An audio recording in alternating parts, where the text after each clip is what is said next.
22వ దశకం అజామిళ ఉపాఖ్యానం మోక్షాబ్దిరాగం. అజామిళో నామ మహీసురపురా చరన్ వివో ధర్మపతాన్ గృహాశ్రమీ కురోర్గిరాకాననమేత్య దృష్టవాన్ సుదృష్టశీలాం కులడాం మదాకులం స్వతస్ప్రాసంతోపి తథా హృతాశయః స్వధర్మముద్ధృస్య దయా సమారమన్ అధర్మకారీ దశమీభవత్ పునః తతో భవన్నామ యుధేర్సుతేరతిం సమృత్యుకాలే యమరాజకింకరాన్ భయంకరాం స్త్రీన్ అభిలక్షయన్ పియా పురామనాక్తోత్సమృతి వాసనాబలాత్ జుహావ నారాయణ నామకం సుతం దూరాశయస్యాపి తతాత్మనిర్గత త్వదీయనామాక్షరమాత్రవైభవాత్ పురోభిభేదుర్భవదీయపార్షదాః చతుర్భుజాః పీతపటా మనోహరా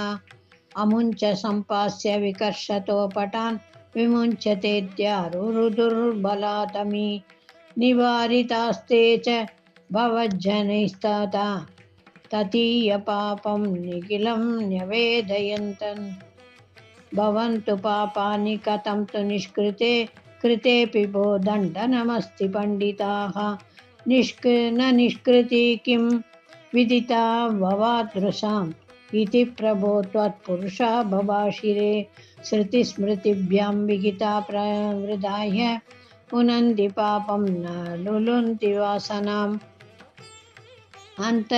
అనంతసేవా తు నిగృహంతి త్వయి ఇతి ప్రభోతో త్వత్పురుషా బభాషిరే అనేన భో జన్మ సహస్రకోటిభిః కృతేషు పాపేష్వపి నిష్కృతి కృతా ఏతగృహీన్నామ భయాకులో హరే ఇతి ప్రభో త్వత్పురుషా బభాషిరే నృణామ బుద్ధాయి ముకుంద కీర్తనం తహత్య కౌకాత్ మహిమాస్య దాదృశః